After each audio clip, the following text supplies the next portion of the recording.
sidang fikih kembali dibuka untuk menangani sebuah perkara berat. Seorang anak laki-laki bernama Amar ditemukan meninggal di belakang toko keluarganya. Polisi menetapkan seorang pengusaha bernama Vito sebagai tersangka. Diduga tindakan ini berkaitan dengan persaingan bisnis yang memanas antara usaha Vito dan ibu korban yaitu Balkis. Menurut fikih jinayat, kasus ini termasuk qatal al-amar, pembunuhan yang dilakukan dengan sengaja dan memiliki ketentuan hukum jelas. Sidang dimulai, hakim pun memasuki ruangan.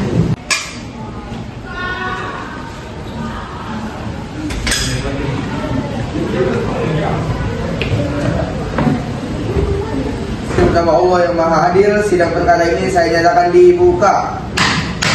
Tersangka yang hadir, Vito bin Marwan diduga melakukan pembunuhan sengaja terhadap seorang anak bernama Amar. Hari ini kita akan mendengarkan keterangan saksi ibu korban dan kemudian penjelasan dari tersangka. Semoga persidangan ini menghadirkan kebenaran. Saya menyampaikan gugatan kami sebagai pihak keluarga korban. Perkara ini bukan hanya tentang anak yang kehilangan nyawa, tetapi tentang hilangnya masa depan, harapan, dan ketenangan sebuah keluarga. Korban Amar adalah anak kecil yang tidak memiliki urusan apapun dalam dunia bisnis. Namun, justru dia yang menjadi korban dalam dunia perselisihan yang seharusnya diselesaikan oleh orang biasa dengan bijak.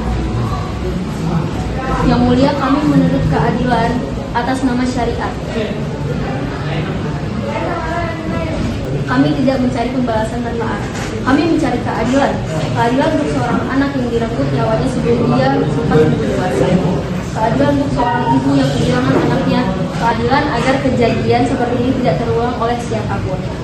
Oleh karena itu, kami memohon agar sidang menjatuhkan hukuman setimpal sesuai aturan fikih, apakah itu qisas, diyat, atau ta'zir, bergantung ketetapan syariat dan ketentuan serta keputusan wali korban. Yang jelas, kami tidak ingin peristiwa ini dianggap sebagai kecelakaan biasa atau kelalaian. Terima kasih.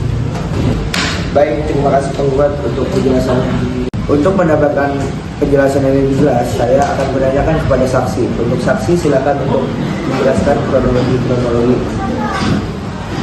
Saya bekerja di toko Ibu Balkis. Sore itu saya melihat Kak Vito datang dan berbicara cukup keras dengan Ibu Balkis tentang masalah harga barang. Setelah itu beliau pergi dan menuju ke arah dalam toko.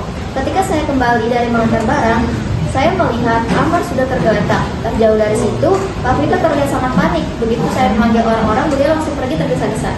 Saya melihat dari lantai 2 rumah saya, ada seorang pria memakai jaket masuk ke area belakang toko. Saya tidak melihat kejadian secara langsung, tapi dialah orang terakhir yang masuk sebelum korban ditemukan. Setelah diselidiki, pria itu adalah Vito. Terima kasih untuk saksi atas penjelasannya. Selanjutnya untuk tersangka, apakah benar yang dikatakan oleh saksi? Saya memang datang untuk membicarakan masalah bisnis. Saya kesal karena usaha saya terus menurun. Tapi saya tidak berniat untuk membunuh Amar. Saya pergi ke belakang toko hanya untuk menenangkan diri. Saya melihat Amar terjatuh saat sedang memegang sesuatu, seperti kotak atau barang kecil. Saya panik, sangat panik. Saya tidak memukulnya, saya tidak membawa apapun. Saya akui, saya salah karena saya kabur. Tapi saya tidak membunuhnya dengan sengaja. Demi Allah, saya tidak membunuhnya.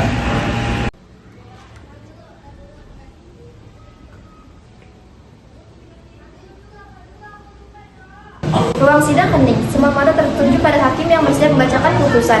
Ibu korban menunduk, menggenggam tisu yang sudah basah. Tersangka tampak gemetar, sementara dua saksi berdiri tegang di belakang.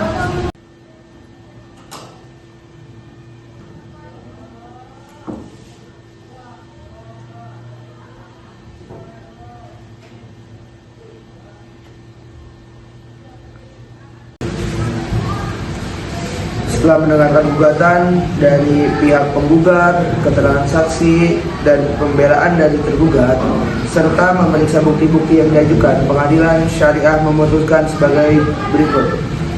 Bahwa terbukti terdakwa telah menyebabkan kematian seorang anak, bukan dengan niat membunuh langsung, tetapi dengan tindakan kekerasan yang timbul akibat persaingan bisnis. Perbuatan ini termasuk kategori syibh al-amad, pembunuhan semi sengaja. Dalam fikih jinayah, hukuman bagi syibh al-amad adalah diyat yang wajib dibayarkan kepada keluarga korban. Oleh karena itu, pengadilan menjatuhkan putusan. Pertama, terdakwa diwajibkan membayar diat sesuai ketentuan syariah setara 100 ekor unta yang dalam konteks hukum modern dikonversikan menjadi ganti rugi finansial yang setara dan dibayarkan kepada korban. Yang kedua, terdakwa dijatuhi hukuman takzir berupa 3 tahun penjara serta kewajiban mengikuti program rehabilitasi moral dan sosial karena tindakannya membuktikan bahaya bagi masyarakat. Yang ketiga, terdakwa juga diwajibkan meminta maaf secara terbuka kepada keluarga korban sebagai bentuk tanggung jawab moral. Baik, saya menerimanya yang mulia. Demikian perkara ini resmi ditutup. Semoga ini menjadi pelajaran bagi kita semua bahwa persaingan dunia tidak boleh menjadi alasan hilangnya sebuah nyawa.